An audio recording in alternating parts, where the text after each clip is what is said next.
करने के बाद कुछ तो मकसद होगा ना अपना, या आगे किस प्रकार का हमको तैयारी करना है, किस सेक्टर में हमको जाना है। तो दो तरीका से अपना लोग तैयारी करते हैं मैट्रिक करने के बाद। या तो मकसद होता है माइंड में मेडिकल क्षेत्र में जाए, एक होता है क्या टेक्निकल फील्ड का तैयारी करें। तो टेक्निकल फील्ड में आगे बढ़ने के लिए तो सबसे बेसिक चीज़ है ITI। टेक्निकल का शुरुआती दौर अगर अपना लोग जानते हैं वो होता है ITI।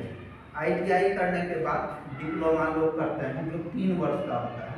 ITI 2 टाइप का, एक 2 साल का है और कुछ ट्रेड जो है 1 साल का है। उसके बाद डिप्लोमा जब करते हैं वो 3 वर्षीय ट्रेड है। जब BTech करिएगा तो 4 वर्ष का ट्रेड है।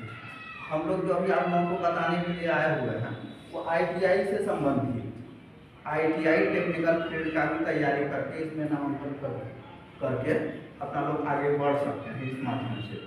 और आपको रोजगार 100% होगा, एक क्षेत्र में नहीं। टेक्निकल क्षेत्र लोग अभी थोड़ा सा फोकस कर दिया है, क्या ग्रेजुएशन करता है UPSC BPSC, भले वो कर रहे हैं अच्छी बात है, लेकिन आप अगर ITI कर लेते हैं 2 वर्षीय ट्रेड, जैसे मैट्रिक का स्टूडेंट है तो 2 वर्षीय ट्रेड ITI कर लेते हैं तो आपको इसी ITI में 2 सब्जेक्ट का एग्जाम होता है, हिंदी और इंग्लिश, ठीक है। वो दोनों पेपर का एग्जाम अगर दे देते हैं तो आपका जो डिग्री मिलेगा वो साइंस के इक्विवेलेंट हो जाएगा। फिर आपको का सर्टिफिकेट आपको साइंस पेपर में ITI से ही मिल जाएगा। उस माध्यम से अगर आप पॉलिटेक्निक करना चाहते हैं तो पॉलिटेक्निक में भी आपको 1 साल कम हो जाएगा। जैसे 3 साल का पॉलिटेक्निक होता है तो वहाँ 2 साल आपको पढ़ना है, तो 1 साल आपका ITI में तैयारी करते हुए कंप्लीट हो जाएगा। तो सबसे अच्छा मौका मिला हमारा ITI भी हो गया, इंटर भी हो गया, डिप्लोमा भी हो गया। अगर हम ITI से हिंदी अंग्रेजी का एग्जाम दे देते हैं तो कोई भी कॉम्पिटिटिव एग्जाम में आप बैठ सकते हैं, तैयारी कर सकते हैं, ग्रेजुएशन कर सकते हैं। तो ये क्षेत्र से आगे बढ़ने का अच्छा अवसर है ITI। रोजगार देखिए और किस प्रकार से आपको मिलेगा। जैसे किसी भी सेक्टर में आपको बताया गया है, सरकारी संस्थान जैसे ISRO सुने होंगे, अभी तो शायद कम सुने होंगे बच्चे लोग, मैट्रिक पास हैं। ISRO DRDO रेलवे वगैरह का सपना रहता है ना लोगों का। ITI अगर करते हैं फिर उसमें आपको अपॉर्चुनिटी क्या हो जाएगा, 1 वर्ष का एक कोर्स होता है अप्रेंटिसशिप। अगर 1 साल का ITI कर लिए फिर अप्रेंटिसशिप अगर कर लेते हैं तो अपना लोग को वहाँ रेलवे में 20 नंबर का ग्रेस मिल जाएगा। 20 नंबर कम लाना है और हमसे, तो अपना लोग को क्या हो जाएगा, सिलेक्शन हो जाएगा रेलवे। बहुत ऐसा चीज़ है प्राइवेट सेक्टर में, जैसे कि हीरो हो गया, हुंडा हो गया, मारुति सुजुकी हो गया, ऐसे ऐसे ढेर महारत कंपनी है। अगर हमको जॉब गवर्नमेंट से भी बेहतर अपॉर्चुनिटी प्राइवेट में भी है, यहाँ भी सैलरी है बहुत ज़्यादा, 30,000 40,000 अभी लड़के ले रहे हैं और कैंपस सिलेक्शन हो जाता है ITI। आप जैसे ही 2 साल का ट्रेड किए चाहे 1 साल का ट्रेड किए, हर साल हर 3 महीने 4 महीने के कंपनी आती है कैंपस सिलेक्शन के लिए ITI।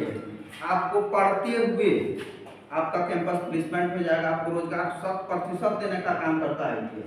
लेकिन यहाँ पे है क्या, लोग ग्रेजुएशन पे ज़्यादा फोकस कर देते हैं सर, लेकिन समय बिताते अगर आप ITI कर लेते हैं तो इससे और क्या सबसे बढ़िया बेहतर चीज़ क्या है, DRDO ISRO वगैरह में लोग कम फोकस करते हैं।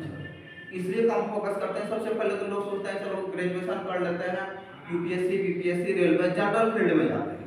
इसमें होता क्या है टेक्निकल फील्ड में सर कि एज का लिमिटेशन बड़ी कम रहता है। जैसे ISRO वगैरह DRDO वगैरह वहाँ पे कहा जाता है क्या, 24 साल के अंदर ही स्टूडेंट को आपको एग्जाम में मतलब अपेयर होना है। 24 साल के अंदर में होता क्या है, ग्रेजुएशन करने के बाद अगर ITI करता है या फिर ITI करने के बाद दूसरा फील्ड में चले जाते हैं, एज खत्म हो जाता है। इसमें फोकस कम करते हैं। कई बार ऐसा होता है सर कि सीट खाली रह जाता है, इसीलिए हम लोग इसी बारे में बताने आए हुए हैं। ये इसका फॉर्म निकलता है मार्च और अप्रैल के लास्ट में, इसी के बीच में मार्च के लास्ट में अप्रैल के अंदर ही उसके बाद निकलता है। उसके बाद आप इसका फॉर्म फिलअप करके एग्जाम होता है। जो भी 10th में पढ़ रहे हैं टोटल सिलेबस यही पढ़े हुए हैं, ये उसी पर्पस में टोटल सवाल रहेगा, वही सिलेबस है। आप उसका एग्जाम दे करके निकाल सकते हैं आसानी से।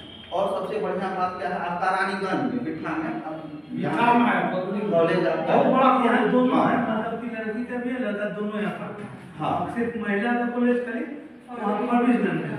हाँ, केवल वहाँ पे महिला वहाँ पे डिस्टेंस है। यहाँ दोनों का है, यहाँ दोनों का है। इसलिए हम यहाँ आए क्या कि पता नहीं। और फारबिसगंज में 2 ITI है, एक जनरल है सर और एक ओमेन ITI है। यहाँ बिठा में है दोनों है। हाँ दोनों। कभी कभी घूमने का भी अगर मौका मिले तो आना चाहिए। मजेटी 500-600 कार के साथ जाना या गार्डन के साथ या गार्डन के साथ अकेले मत चले जाएंगे इधर बगाने को ऐसे गार्डन के साथ घूम के हम अंदर घुमाते हैं। ओपनिंग नहीं हुआ कभी आप लोग भी आ गए स्कूल और अब तो 4 साल हो गए ये चालू है सर KYP और ये क्या है, और सबसे बेहतर चीज क्या है, ये ITI तो आपका साथ ही साथ इंटर हो ही जाएगा। इसमें आपको प्रोत्साहन राशि 3000 रुपया मिलेगा ड्रेस वगैरह के लिए, है ना, वो सब प्रोत्साहन राशि मिलेगा। उसमें सभी को मिलता है, सभी को मिलेगा। जितना एडमिशन 10 तक जिस स्टेट में सबको मिलेगा। हाँ। ये नहीं कि किसी लड़के को है कि 10 को देना है, 5 को देना अलग चीज है, टॉप। और लड़की में सबको देना है जिसका एडमिशन हुआ। ये मुफ्त प्लेसमेंट जो होता है सर कैंपस सिलेक्शन, उसका कोई चार्ज नहीं लगता है। जैसे कि जॉब में अगर हम बैठेंगे ना तो वहाँ पे बहुत होता है कि देखो मैनुअल फीस होता है इंटरनल कंपनी का, तो वहाँ पे आपको लगना है, ठीक है, सब मुफ्त। साथ ही साथ वहाँ टाटा टेक, सबसे बेहतर बात क्या है, टाटा टेक का वहाँ पे एक संस्थान बना है।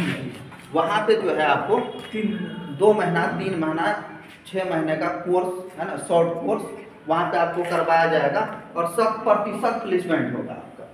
रोबोटिक्स वगैरह का है सर, बहुत CNC मशीन वगैरह आप लोग धीरे धीरे जानिएगा फिर सीखिएगा। और इसमें है क्या, फीस नहीं लगता ITI करने में, निःशुल्क 40 रुपये महीना, 40 रुपये महीना। वो निःशुल्क होगा। ठीक है, नहीं और 40 रुपये कोई नहीं है। और आपको आप